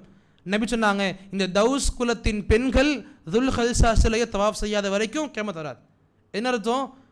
துல் ஹல்சான்றது ஜாஹிலியா காலத்தில் மக்கள், மக்காவாசிகள், முஷ்ரிக்குகள், அவங்க கடவுளாக பார்க்கப்பட்ட சிலைகளில் ஒன்று துல் ஹல்சா. நபி சொன்னாங்க, இந்த சிலை மறுபடியும் எடுக்கப்படும், இந்த தௌசுடைய பெண்கள் இந்த சிலையை தவாஃப் செய்வாங்க கியாமத்துக்கு முன்னே. அப்போ அரபுக்குள்ளே, இந்த மக்காக்குள்ளே, அரபு தேசத்துக்குள்ளே ஷிருக்கு மறுபடியும் ஆரம்பிக்கும்ன்றதை நபி சொல்லி கொடுத்தாங்க. புரிஞ்சுக்கு. இது ஒட்டுமொத்தமாக முழு அரபு தேசத்தையும் ஷிருக்குக்குள்ளே கொண்டு போயிடும் சொல்ல வரல. அந்த தேசத்துக்குள்ளே ஷிருக்கு ஆரம்பிக்கும், ஷிருக்கு மறுபடியும் மலரும் நபி சொல்லி கொடுத்துருக்காங்க. இப்படி நிறைய விஷயங்கள் பார்க்கலாம் ஃபித்னாக்கள் ரீதியாக. இன்னைக்கு நாம் நம்முடைய வாழ்க்கை அணுகி பார்க்கும் பொழுது இந்த விஷயங்களை அதிகமாக புரிஞ்சிக்க முடியும். நபி அப்போ சொல்லியிருப்பாங்க, சஹாபாக்களுக்கு அது வித்தியாசமாக தெரிஞ்சிருக்கு, நமக்கு அது பரிச்சயமாக தெரியும். நபி சொல்ல சொல்ல சஹாபாக்களுக்கு ரொம்ப கஷ்டமாக இருக்கும் புரிஞ்சுக்கிறதுக்கு. எல்லாம் இப்படி இருப்பாங்க, ஏன்னா அந்த அளவுக்கு ஈமானில் உச்சத்தில் வாழ்ந்தவங்கல்ல, இப்படி மக்கள் இருப்பாங்களா, இருப்பாங்க, யோசிச்சுக்கிட்டு இருப்பாங்க. இன்னைக்கு நம்ம கண் முன்ன பார்க்கிற நம்முடைய வாழ்க்கையாகவே இருக்கு. நபி சொல்லி கொடுப்பாங்க, பைனதை சா, மறுமைக்கு முன்னாலே இருக்கக்கூடிய விஷயங்கள் நபி சொல்லுவாங்க. தஸ்லீமுல் ஹாஸா. தஸ்லீமுல் ஹாஸா அப்படின்னா தெரிஞ்சவங்களுக்கு மட்டுமே சலாம் சொல்லக்கூடிய பழக்கம் உண்டாகும். இன்னைக்கு பார்க்க முடியுதில்லை, நம்ம எல்லோருக்குமா சலாம் சொல்லிக்கிட்டு இருக்கோம். நமக்கு யார் பரிச்சயமாக இருக்கிறாங்களோ, யார் நமக்கு ஏற்கனவே நம்ம அவங்களோட பேசியிருப்போமோ, தெரிஞ்சிருப்போமோ, அவங்கள பார்த்தா சலாம் சொல்லுவோம். தெரியாத மக்கள் நம்மோடு தான் இருப்பாங்க, பேச மனசு வராது, சலாமும் சொல்ல மாட்டோம். வண்டியில் போய்கிட்டு இருப்போம், நமக்கு முன்னே தொப்பியை போட்டு போய்கிட்டு இருப்பாங்க, நமக்கு எல்லாம் தெரியும் முஸ்லீம் தான் அவர், நமக்கு தெரிஞ்ச நபராகவே இருந்தாலும் சில சமயங்களில் பார்க்காம போயிடுறோம். அது முதல்ல மாற்றிக்கணும். அப்படி தெரியாத நபராகவே இருந்தாலும் சலாம் சொல்லிட்டு போவாங்க சஹாபாக்கள். நபி சொல்லுவாங்க, அலாமன் அரஃப்த மல்லம் தஅரிஃப், உங்களுக்கு தெரிஞ்ச மக்களாக இருக்கட்டும் தெரியாதவங்களாக இருக்கட்டும் சலாமை நீங்கள் எத்தி வைங்க. நபி சொல்லி கொடுத்த பழக்கம் இது. அதே நபி சொன்னாங்க, மறுமைக்கு முன்னே இந்த சலாம் ரொம்ப சுருங்கிரும். மக்கள் சலாம் சொல்லுவாங்க தெரிஞ்சவங்களுக்கு மட்டும். மக்கள் சலாம் சொல்லுவாங்க யாருக்கு மட்டும்? தெரிஞ்சவங்களுக்கு மட்டும். தஸ்லீமுல் ஹாஸா, சலாமை குறிப்பான மக்களோடு இணைச்சிருவாங்க. பொதுவாக சலாம் பகிரப்படாது, சொல்லப்படாது. அதை முதல்ல மாற்றணும். எல்லோருக்கும் நாம் சலாம் சொல்லக்கூடிய பழக்கத்தில் வரணும். நமக்கு தெரிஞ்சவங்களாக இருக்கட்டும் தெரியாதவங்களாக இருக்கட்டும் சலாம் சொல்லணும். நான் முஸ்லீம் நமக்கு சலாம் சொல்கிறாங்களா, அவங்க சலாமுக்கு பதில் சொல்லலாம். இன்றைக்கி வலைக்கும்னு மட்டும் சொல்லக்கூடிய பழக்கம் நமக்கு நிறைய இருக்குது இல்லை. நான் முஸ்லீம் யாராவது சலாம் சொன்னாங்கன்னா வெறும் வலைக்கும்னு சொல்லுங்கள் போதும், வலைக்கும் சலாம் சொல்ல தப்பாக போயிடும். இப்படி தப்பான ஒரு புரிதல் நம்மக்கிட்டே இருக்குது. நான் முஸ்லீம் சலாம் சொல்லும் பொழுது, நான் முதல்ல பற்றி பேச நினைக்கிறேன், நான் முஸ்லீம் நமக்கு சலாம் சொல்லும் பொழுது வலைக்கும்னு சொல்கிறது எப்போ அந்த நான் முஸ்லீம் நம்முடைய சலாம் சொல்கிறதுல கிண்டல் பண்ணுறாங்களோ, அதில் கேலி பண்ணுறாங்களோ, தப்பான வார்த்தைகளை இன்டியூஸ் பண்ணி பேசுகிறாங்களோ, அங்கே நாம் சொல்லும் வலைக்கும். எங்கு நார்மலாக நம்மோடு இருக்கிற அந்த பாசத்தில் நேசத்தில் அஸ்ஸலாமு அலைக்கும் பாயின்னு சொல்கிறாரா, பதிலுக்கு வலைக்கும் அஸ்ஸலாம் சொல்கிறதுல பிரச்சனையே கிடையாது. இதை நான் சொல்லலை, ஷேக் அல்பானி, ஷேக் பின்பாஸ் போன்ற பெரிய பெரிய ஸ்காலர்ஸ், மார்க்க மேதைகள், அறிஞர்கள், அவங்க சொல்லிக் கொடுப்பாங்க, நான் முஸ்லிம்ஸ் உங்களுக்கு பாசமாக சலாம் சொல்லும் பொழுது வலைக்கும் அஸ்ஸலாம் சொல்கிறது பிரச்சனை கிடையாது. இங்கே நான் முஸ்லிமுக்கே சொல்லுங்கன்னு இஸ்லாம் சொல்லுது, முஸ்லிம்கள் சலாம் இருக்குமே நாம. புரியுதா? இப்போ முஸ்லிம்களோடு நாம் பகிரக்கூடிய அழகான வார்த்தைகளில் ரொம்ப அழகான வார்த்தை சலாம் சொல்கிறது. பெரிய சிறப்புகளை உள்ள கொண்டிருக்கு சலாம். இதை முதல்ல புரிஞ்சுக்கிறோம். நான் பிறகு சொன்னாங்க, திஜாரா, வியாபாரங்கள் ரொம்ப அதிகமாகும். பைன எதை சா, மறுமைக்கு முன்னே வியாபாரங்கள் ரொம்ப அதிகம் பார்க்குறோம்ல. இதே தான் இந்த இம்போர்ட் எக்ஸ்போர்ட் கல்ச்சர் இருக்குல்ல, இந்த இம்போர்ட் எக்ஸ்போர்ட் மூலமாக பல நாடுகளுடைய மார்க்கெட் ஒன்றா இணைதா இல்லையா? இன்னைக்கு நாம் இங்கே உட்கார்ந்துக்கிட்டு இருக்கோம், ஏதோ ஒரு நாட்டில் செய்யப்படுகின்ற பொருளை வாங்க முடியுதா இல்லையா? நாம் இங்கே உட்கார்ந்துக்கிட்டு இருக்கோம், நம்ம நாட்டு பொருள் மட்டும் இல்லை, எந்த நாட்டு பொருளை வேணா இருக்கட்டும், நம்மால அந்த ஆக்சஸ் கிடைக்குதா இல்லையா? அல்ஹம்துலில்லாஹ். இந்த நபி சொன்னாங்க, இது வியாபாரங்கள் பெருக்கெடுத்துக்கிட்டு இருக்கும் ரொம்ப அதிகமாக. எந்த அளவுக்கு ஆகும்? நபி சொன்னாங்க, ஹத்தா துஈனல் மர்அது ஸௌஜஹா அல திஜாரா, கணவனுடைய வியாபாரத்தில் மனைவிகள் உதவி செய்வாங்க. கணவன் வியாபாரத்தில் மனைவிகள் உதவி செய்வாங்க. வீட்டு எக்கனாமிக்கல் லெவலை அதிகப்படுத்த பெண்கள் பணி செய்வாங்க. ஹலால் மறுபடியும் சொல்கிறேன், மறுமையின் அடையாளம்னு சொல்லும் பொழுது எல்லாமுமே கெட்டது கிடையாது. இது மனைவிகள் கணவனுக்கு உதவி புரிவது இது கெட்டது கிடையாது. மறுமையின் அடையாளமாக சொல்லப்பட்ட எல்லாமுமே என்னது கிடையாது, கெட்டது இல்லை. நபி சொன்னாங்க, என்னுடைய பிஅஸத் மறுமை அடையாளம், நான் வந்திருக்கிறது மறுமை அடையாளம். அப்போ நபியின் வருகை என்ன கெட்டதா? நவுதுபில்லா, இல்லை இல்லை. மறுமையின் அடையாளம்னு சொல்லப்படுறது எல்லாமுமே எது கிடையாது, கெட்டது கிடையாது. இப்படி மனைவி கணவனுக்கு உதவி பண்ணுறது கெட்டது கிடையாது. ஹலால் ஹராம் பேணணும், அந்த ஹிஜாப் இருக்கணும். இன்னைக்கு நிறைய பார்க்க முடியும், கிளவுட் கிச்சன் ஆரம்பிச்சிருக்கு. வீட்டில் இருந்து மக்கள் நிறைய பணிகள் பண்ணுறாங்க. அப்போ ஹலால் முறையான எந்த ஒரு ஹராமுடைய சேர்க்கை இல்லாமல், எந்த ஒரு ஹிஜாபுடைய இழிவு இல்லாமல், ஹிஜாபு பேணப்படாமல் எந்த ஒரு இது இருந்தாலும் தப்பு. ஹிஜாபு பேணப்பட்டு ஹலால் முழுக்க முழுக்க ஹலாலான வழிகளில் ஒரு பெண் கணவனுக்கு உதவுறாங்க அப்படின்னா அது தப்பு கிடையாது. இது நபி சொன்னாங்க, இது நடக்கும். இதையும் நீங்கள் பார்ப்பீங்க. சஹாபாக்கள் மத்தியதெல்லாம் இல்லை. சஹாபியாக்கள் வியாபாரங்களில் வருவாங்க அப்படின்னு அதிகம் பார்க்க முடியாது. செல்வந்தர்களாக இருந்திருக்கிறாங்க. கதீஜா பார்க்க முடியாது, அவன் செல்வந்த சஹாபியாக இருந்தாங்க, செல்வந்தலாக இருந்தாங்க. இவங்களுடைய வியாபார பொருள்களை கொண்டு வியாபாரம் பண்ண இவங்களே போயிருக்க மாட்டாங்க. புரியுதா? செல்வந்தராக இருக்கிறது வேற, மார்க்கெட்டில் இறங்கி ஃபீல்டில் இறங்கி வியாபாரம் பண்ணுறது வேற. என்ன பண்ணுவாங்க? வியாபாரம் பண்ணக்கூடிய நபரை தேர்ந்தெடுப்பாங்க, தன்னுடைய சாமான்களை கொடுப்பாங்க, நீங்கள் போய் வியாபாரம் பண்ணிட்டு கொண்டு வாங்க லாபத்தில் பிரிச்சுப்போம். புரியுதா? அந்த பெண்கள் நேரடியாக மார்க்கெட்டில் இறங்கி வியாபாரம் பண்ணக்கூடிய அளவுக்கு நாம் ஹதீஸ்களை படித்தது கிடையாது. நபி சொன்னாங்க, மறுமைக்கு முன்ன இது ஆகும், பெண்கள் கணவன்மார்களுக்கு வியாபாரம் ரீதியாக உதவுவாங்க ஹலாலான முறையில் இருந்தால் நல்லது. ஹலால் எங்கே பால் மாறப்படுதோ அது முழுக்க முழுக்க கெட்டதாக மாறும். நபி பிறகு சொன்னாங்க, ஃபுஷுல் கலம், எழுதுகோல் அதிகமாயிரும், பேனாக்கள் அதிகமாக. என்ன அர்த்தம்? இன்னைக்கு பெண்ணுடைய கல்ச்சர் அதிகமாக இல்லை. நமக்கு இந்த ஃபோன் இருக்குது, டேப் இருக்குது, லேப் இருக்குது, பிசி கம்ப்யூட்டர் இருக்குது, நிறைய புக்ஸ் பார்க்குறோம்ல. எந்த புக்ஸ் இன்னைக்கு பெண்ணில் எழுதப்பட்டு படிக்கிறோம்? நாம எல்லாமே பிரிண்டட் தானே. அப்புறம் சொன்னாங்க இந்த படிக்கும் திறன், எழுதும் திறன் அதிகமாகிரும். நபி சொல்லிக் கொடுத்த அடையாளங்களில் ஒன்று. நபி இதுவும் சொன்னாங்க, லுஹூரு அஷ்ஷஹாதத்தி பிஸூர், பொய்யான சாட்சிகள் அதிகமாகும். வ கித்மானு ஷஹாதத்தில் ஹக், உண்மையான சாட்சிகள் குறைஞ்சிக்கிட்டு இருக்கும். மக்கள் உண்மையை பற்றி பேச மாட்டாங்க, பொய்யை பற்றி மக்கள் நிறைய பேசுவாங்க. இன்றைக்கி நாம் இதை நம்மளை வச்சு ஃபிட் பண்ணிக்கலாம். நமக்கு தெரியும் இதுதான் சுன்னா, இது சுன்னா இல்லை, இது பித்அத், இது ஷிர்க், இது குராஃபா. நமக்கு தெரியும். நமக்கு சத்தியம் இதுன்னு தெரிஞ்ச பிறகும் கூட வெளி மக்களுக்கு சொல்ல பயப்படுறோமே. என்ன அர்த்தம்? நமக்கு சத்தியம் தெரிஞ்ச பிறகும் மறைச்சிக்கிட்டு இருக்கிறோம். இன்னைக்கு அந்த பித்அத்துகளில் வாழக்கூடிய மக்கள் தாங்கிட்ட ஆதாரங்கள் இருக்குன்ட்டு முன்ன ஸ்டேஜில் மைக்க பிடிச்சி பேசுகிறாங்க.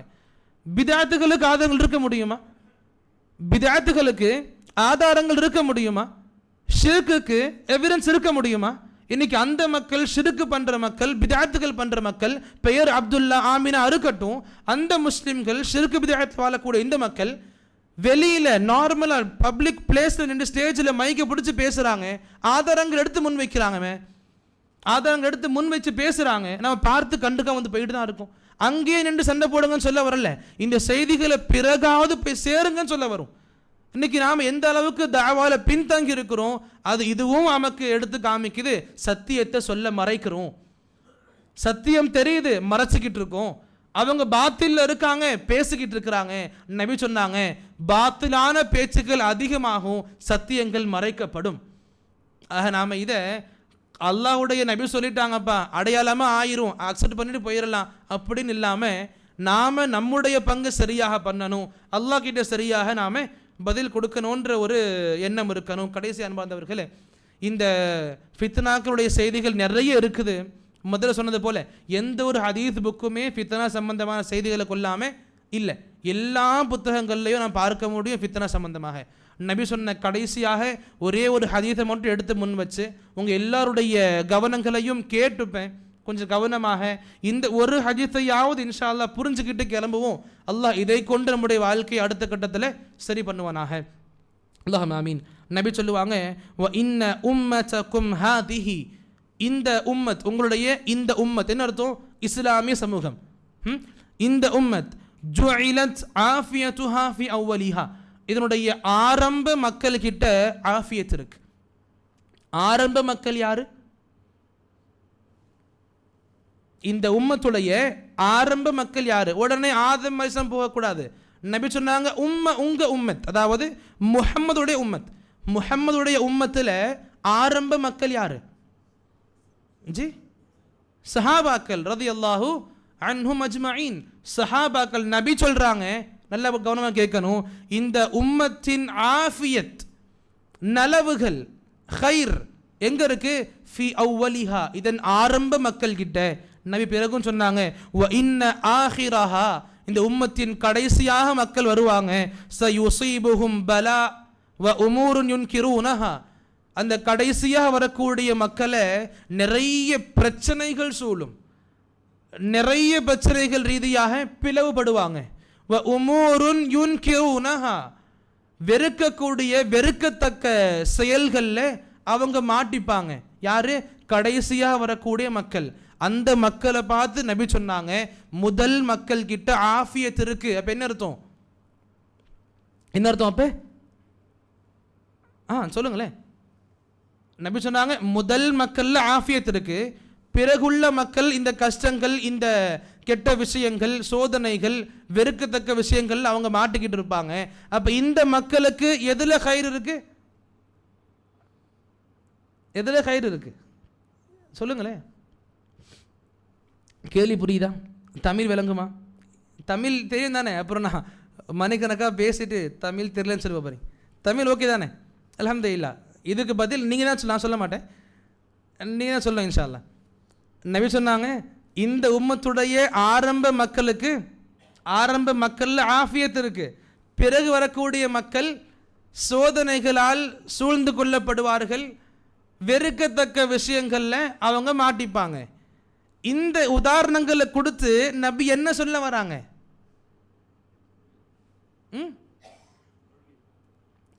இதில் ஜஸ்ட் இந்த ரெண்டுலையே ஆரம்பவாசிகள் சஹாபாக்கள்னு சொன்னீங்க, அது சரி. சஹாபாக்கள்ல ஆஃபியத் இருக்கு, அந்த சலஃபுமார்கள்ல ஆஃபியத் இருக்கு. பிறகு வரக்கூடிய மக்கள் சோதனைகள்ல வெறுக்கத்தக்க விஷயங்கள்ல மாட்டிப்பாங்க. அப்ப ஜி அதான் அதிகமாகும். என்ன பண்ணணும் நாம? எதுக்கு இங்க ஜி அஹ்சன், உங்க பேரு முஹம்மத் ஃபாரிஸ், மாஷா அல்லாஹ். இதுதான் அவங்களுடைய வாழ்க்கையை முன்மாதிரியாக பார்த்து அவங்க வாழ்க்கையில் என்ன அவங்க பண்ணாங்களோ நாம பேணி பண்ணணும். என்ன சொன்னாங்க? அவங்க வாழ்க்கையில் ஆஃபியத் இருக்கு, வரக்கூடிய மக்கள் வாழ்க்கையில் பலா சோதனைகள் இருக்கும், வெறுக்கத்தக்க விஷயங்கள் இருக்கும். உங்க வாழ்க்கையில் ஆஃபியத் வேணுமா? என்ன பண்ணணும்? ஆஃபியத்தான வாழ்க்கையை வாழ்ந்தவங்களை பாருங்க, அந்த வாழ்க்கையை போல வாழுங்க, உங்களுக்கு ஆஃபியத் கிடைக்கும். புரிஞ்சுச்சா? ஹயர். இது புரிஞ்சுச்சா? உண்மையிலேயே அல்ஹம்துலில்லாஹ். இதில் புரிஞ்சுக்கணும், சஹாபாக்களை பேணுவதை நபி இங்கே நமக்கு சட்டமாக சொல்லி கொடுத்துருக்காங்க. சில மக்கள் இருக்கிறாங்கல்ல, சஹாபாக்கள் நமக்கு தேவையில்லை, சஹாபாக்கள் புரிதல் நமக்கு வேணாம், ஹதீஸ் மட்டும் போதும், குர்ஆன் மட்டும் போதும், இப்படியெல்லாம் இருக்கிறது சரியான கொள்கையில் கிடையாது. நபியே சொல்கிறாங்க, ஆரம்ப மக்களில் ஆஃபியத் இருக்கு, உங்களுக்கு ஆஃபியத் வேணுமா? இந்த மக்களை நீங்கள் பாருங்கள், சஹாபாக்கள் வாழ்க்கையை நீங்கள் பேணுங்க. நபி சொன்னாங்க, உங்களில் யாருக்கு நரகத்திலிருந்து விடுபட்டு நரகத்துக்கு போகாமல் சொர்க்கத்து நுழைய வேண்டிய ஆசை இருக்கோ? யாருக்கு இல்லாமல் இருக்கு? எல்லோருமே இதை ஆசைப்பட்டுக்கிட்டு இருக்கோம்ல. நபி சொன்னாங்க, இந்த ஆசை யாருக்கு இருக்குதோ ஃபல் துத்ரிகுஹு மௌததுஹு, அவருடைய மவுத் அவரை இந்த நிலைமையில் அடையணும்.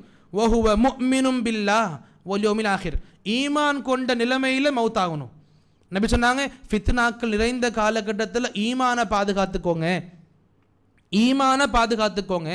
ஈமான பாதுகாக்கிறது இல்ம் இல்லாமல் கிடையாது. இல்ம் இருந்தாதான் ஈமான் பாதுகாக்கப்படும்.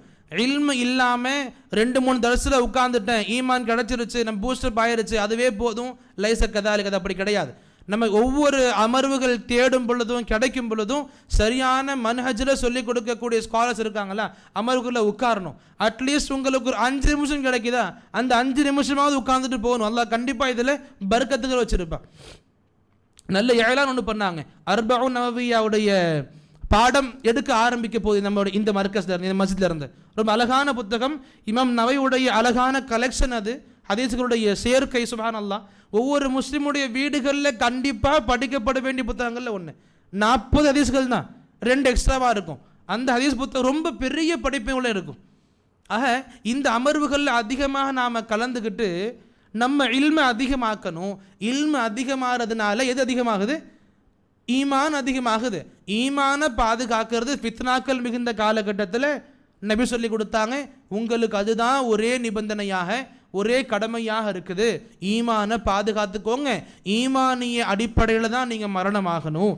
நபி லாஸ்ட்டாக சொல்லி முடித்தாங்க, வல் யத்தி இலன் நாஸி மா யுஹிப் அன் யுஅதா இலை, நீங்கள் எவ்வாறு பார்க்கப்பட விரும்புகிறீங்களோ அவ்வாறு மற்றவங்க நடத்துங்க. புரியுதா? நீங்கள் எவ்வாறு நடத்தப்பட விரும்புகிறீங்களோ அவ்வாறு நீங்கள் மற்றவங்க நடத்துங்க. எனக்கு கண்ணியம் கொடுக்கணும்ப்பா எல்லாரும், என்ன பண்ணுங்க, நீங்கள் மற்றவங்களுக்கு கண்ணியம் கொடுங்க. என்னை யாரும் ஏமாற்றக்கூடாதுப்பா, என்ன பண்ணுங்க, நீங்கள் யாரும் ஏமாற்றாதீங்க. என்னை பற்றி யாரும் புறம் பேசக்கூடாதுப்பா, என்ன பண்ணுங்க, நீங்கள் யாரை பற்றியும் புறம் பேசாமல் இருங்க. எனக்கு எல்லோருமே நல்ல மக்களாக இருக்கணும்ப்பா, நீங்கள் என்ன பண்ணுங்க, நீங்கள் யாரோடலாம் சேர்றீங்களோ நல்லவங்களா நீங்கள் இருங்க. இப்படி நபி சொன்னாங்க, நீங்கள் எப்படி நடத்தப்படணும்னு நீங்கள் விரும்புகிறீங்களோ அதே போல் நீங்கள் முதல்ல மற்றவங்க நடத்துங்க, அல்லாஹ் உங்களுக்கு கொடுப்பான். முதல்ல கொடுங்க, அல்லாஹ் உங்களுக்கு கொடுப்பான். அல்லாஹ் என்ன மன்னிக்கணும்ப்பா, நீங்கள் மற்றவங்கள மன்னிங்க. அல்லாஹ் என் குறைகளை மறைக்கணும்ப்பா, நீங்கள் மற்றவங்க குறைகளை மறைங்க. நபி சொன்ன 2 விஷயங்கள் தான் ஃபித்னாக்குடைய காலகட்டத்தில். ஈமானை பாதுகாத்துக்கோங்க, எப்படி நீங்கள் நடத்தப்படணுமோ அப்படி நீங்கள் மற்றவங்க நடத்துங்க. ஈமானை பாதுகாத்துக்கோங்க, இல்மில்லாமல் முடியாது. நபி சொன்னாங்க, முதல்ல வாழ்ந்த மக்கள் சஹாபாக்கள் சலஃபுகள் கிட்ட ஆஃபியத் இருக்கு, அவங்களுடைய ஈமானை பாருங்க, அவங்க கொள்கைகளை படிங்க, அவங்க சிந்தனைகளை படிங்க, அவங்கள போல உங்கள் கொள்கையை மாற்றுங்க. அவங்க கொள்கைகளை போல உங்கள் கொள்கைகளை நீங்கள் மாற்றுங்க, அவங்க சிந்தனைகளை போல சிந்தனைகளை நீங்கள் மாற்றுங்க. அவங்களுடைய அமல்களை போல் அமல்கள் பண்ண முயற்சி பண்ணுங்க. ஃபித்னாக்களுடைய காலகட்டத்தில் நீங்கள் நல்ல பாதுகாப்பான முஸ்லீமாக இருக்கலாம். ஈமானோடு மரணிக்கக்கூடிய ஆசை கொள்ளுங்க. இந்த பாதையில் அதிக முயற்சிகளை போடுங்க. அல்லாஹ் உங்களை கண்டிப்பாக நல்ல ஒரு ஈமானுடைய மௌத்தை கொடுப்பான். புரிஞ்சா? ஃபித்னாக்கள்னு பார்த்தா நமக்கு நிறைய இருக்குது, ரொம்ப நிறைய இருக்குது. நமக்கு இருக்கிற பெரிய ஃபித்னாவே அதிகமாக பார்க்கும் பொழுது நம்ம 4 பேருடைய வாயில் நல்ல வார்த்தைகளால் நம்ம போற்றப்படணும் விரும்புவோம். அது ஒரு வகையில் பெருமையாகுது. உமர் ரலியல்லாஹு அன்ஹு இருப்பாங்க, அவங்க ஒரு அரசராக இருந்த சமயத்தில் தண்ணீர் குவளைகள், தண்ணீர் பாத்திரங்கள் சொல்லுவோம்ல, பெரிய பாத்திரம் தண்ணி ஃபுல்லாக இருக்கும், அதை எடுக்க முடியாமல் எடுத்துக்கிட்டு போய்கிட்டு இருப்பாங்க. ஒரு அரசர் எடுத்துகிட்டு போய்கிட்டு இருப்பாங்க. இதை பார்த்து தாபிஇ உர்வா பின் சுபைர்னு சொல்லக்கூடிய ஒரு தாபிஇ அலைஹி ரஹ்மா அவங்க சொல்லுவாங்க, அமீருல் முஃமினீனே லா யம்பகி லக், இது உங்களுக்கு சரி கிடையாது, இது உங்களை போல அரசனுக்கு இது தகுந்த காரியம் கிடையாது, நீங்கள் வேறு ஒருத்தர் சொல்லுங்க, இந்த பணி செஞ்சுக்கோங்க. அப்போ உமர் சொல்லியிருப்பாரு, எனக்கு என்னுடைய ஆட்சியில் அல்லாஹ் நிறைய வெற்றிகளை கொடுக்குறான், நிறைய செல்வங்களை கொடுக்குறான், அதையெல்லாம் கேட்கும் பொழுது பார்க்கும் பொழுது மனசு கொஞ்சம் பூரி படைதோன்ற கவலை ஏற்படுது. நான் என்னுடைய மனசை இந்த காரியங்களை பண்ணி நானே கம்மி பண்ணுறேன், என்னுடைய மனசை நான் கண்ட்ரோலில் கொண்டு வரேன், மனசுக்கு சொல்லி புரிய வைக்கிற மனசே உனக்கு எந்த ஒரு பெரிய பெருமை வேணாம், நீ இதற்கு கூட தகுதி இல்லாதவன். எப்படி இந்த நிறைஞ்ச பாத்திரத்தை ஈஸியாக இங்கிருந்து கொண்டு போய் இங்கே வைக்கக்கூடிய சக்தி உனக்கு இல்லை, நீ பெருமைப்படக்கூடிய அளவுக்கு எதுவும் பண்ணிடல நீ. இது உமர் ரலியல்லாஹு அன்ஹு அவங்க தன்னுடைய வாழ்க்கையில் எடுத்து நடத்தியிருப்பாங்க. நமக்கு இவங்க வாழ்க்கையில் பர்க்கத் இருக்குது, எப்படி புரிஞ்சுக்கிட்டாங்களோ புரிஞ்சிக்க முயலுவோம் இன்ஷா அல்லாஹ். அல்லாஹ் நமக்கு ஃபித்னாக்கள் நிறைந்த காலகட்டத்தில், குறிப்பாக இந்த முஹர்ரம் மாசத்துடைய ஃபித்னாக்கள் அல்லாஹ் நம்மளை பாதுகாக்கணும், நம்முடைய வீடுகளை பாதுகாக்கணும், நம்முடைய மக்களை பாதுகாக்கணும், நம்ம நண்பர்களை பாதுகாக்கணும், நம்முடைய உறவுகள்லாம் பாதுகாக்கணும். பொதுவாக நம்முடைய இஸ்லாமிய சமூகத்தை அல்லாஹ் ஒரு சேர பாதுகாக்கணும். ரொம்ப அதிகமாக இல்மாக அடிப்படையில் கற்றுக்கணும், ஈமானை வளர்க்குறதுக்காக இல்மை தேடிக்கணும். அல்லாஹ் ரப்புல் ஆலமீன் இப்படிப்பட்ட அழகான மேலான வாய்ப்புகளை நமக்கு வழங்குவனாக, இல்முடைய அமர்வுகளை அதிகமாக கலந்துக்கக்கூடிய ஆர்வங்கள் அதிகப்படுத்துவானாக.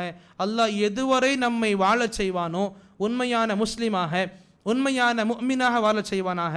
அல்லாஹ் எப்போது நம்மை அழைத்து கொள்வானோ ஈமானிய இஸ்லாமிய சிறந்த நிலையில் அழைத்து கொள்வானாக. ஃபித்னாக்கள் நிறைந்த காலகட்டத்தில் ஈமானை பாதுகாக்கும் அழகான அம்சத்தை வழங்குவானாக. இல்மு ரீதியாக ஈமானை அடிக்கடி புதுப்பித்துக் கொள்ளக்கூடிய வாய்ப்புகளை அல்லாஹ் வழங்குவானாக. நம்மால் எவ்வளவு முடியுமோ சத்திய மார்க்கத்தை கற்று எந்த ஒரு பயம் இல்லாமல் கூச்சம் இல்லாமல் வீரமோடு துணிச்சலோடு பிற மக்களுக்கு மார்க்கத்தை சத்தியத்தை ஆதாரங்களோடு எடுத்து வைக்கக்கூடிய அழகான தைரியங்களை அல்லாஹ் வழங்குவானாக. அல்லாஹும்ம ஆமீன். அகூலு கௌலி ஹாதா அஸ்தக்ஃபிருல்லாஹி லி வ லக்கும் வ லிஸாயிரில் முஸ்லிமீன மின் குல்லி தம்ப் ஃபஸ்தக்ஃபிரூஹு வ ஆகிரு தஅவானா அல்ஹம்துலில்லாஹி ரப்பில் ஆலமீன்.